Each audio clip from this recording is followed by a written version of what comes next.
Hey Broadway World, it's Howard McGillen. We're backstage at the Majestic Theater today. We're about to start a matinee. I'm Marnie Rabb, and I play Christine Daae in The Phantom of the Opera. My name is Tim Martin Gleason. I play Raoul. When this show opened in 1988, I think I was, well, I know I was doing Anything Goes at Lincoln Center with Patti LuPone, and I came to see this show in previews. So I guess that was late 87. And I never imagined that I'd be playing the Phantom. It just was not something.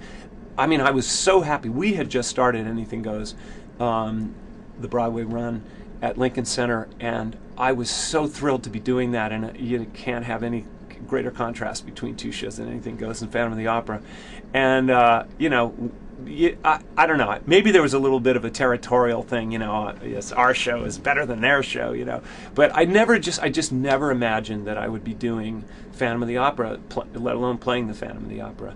And it's just a remarkable thing how life is, and you know, years later that I would be asked to do this part, and that it would become so much a part of my career. I mean, I've never played anything this long in my life. Most people think I'm insane for still doing it, but you know, there's something I still really love about doing this part. Well, I came and saw the show. My parents took me to see the show when it, you know, it had been open for maybe a year or two when I came in to see it, and I loved the costumes, and I loved it. I mean, everything that there is to love about the show, I loved it too. And you know, we were commuter distance from New York City when I was growing up, and so we were able to come in and see it. And I just thought, wow, I really want to do that.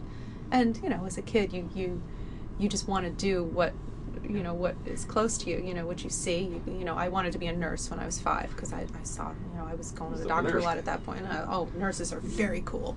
So, but I saw this, and I was old enough to know and to really latch onto it, and so this is an absolute dream come true. I was doing theater in school, but I was like a sports kid. I was playing baseball in high school, and I was only doing theater because I could sing a little bit. So like, but I mean, I really enjoyed it, but I wasn't thinking of pursuing it, and I just thought it was very operatic.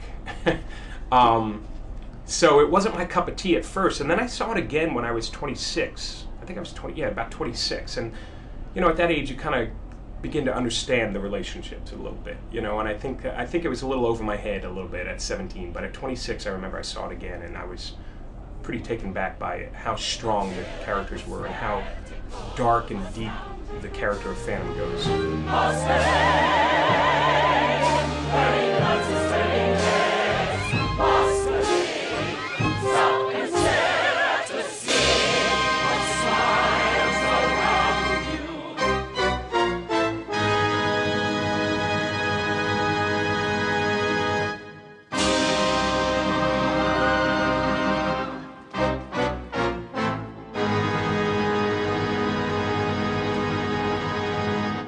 I auditioned over the course of a few years. So I auditioned, and then I would call back, and then I wouldn't get the part, and then a few months later I'd be called back in, and you know, so that went on for a while, and then I was cast as the understudy on the national tour, and so I went out on the Music Box Company, and that was in 2001, and then I did that for a while, and then I was moved up to the alternate, and then I did that for a while, and I left.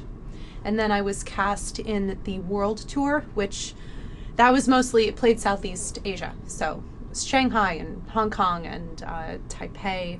I had been in a couple times over the years, and Peter Van Meyerhauser, who's our production supervisor, brought me in, you know, for a 4th time or whatever. It was actually for an ensemble part on the road.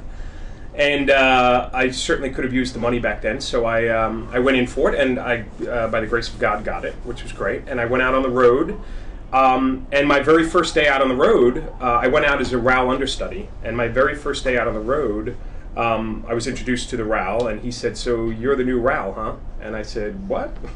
And little did I know that the guy that was playing RAL out there was leaving in about 3 months. So once I got wind of that, then I made sure I was up to speed and worked really hard at you know, trying to get there. So when it came time to actually audition for the role, I was prepared, and thankfully I was, and I got the part. One of the funny stories about how I came into this part was a friend of mine was sitting on a yacht with Hal Prince in the Mediterranean. This is a true story. And Hal Prince got a fax on the boat. I love that you get a fax on the boat, by the way, folks. It's just, you know, there's another life that we don't know about. Telling Hal that Hugh Pinero, who had been playing the part on Broadway, was leaving the show to do another project. And Hal said, you know, now I have to come up with a new Phantom. And my friend Kenny Solms, who was a longtime friend of Hal's as well as mine and Richard, said, how about Howard? And I had worked with Hal in Kiss of the Spider Woman. I replaced on Broadway. And so Hal said, that's a great idea. Let's talk. So that was a little insight into how I got this part.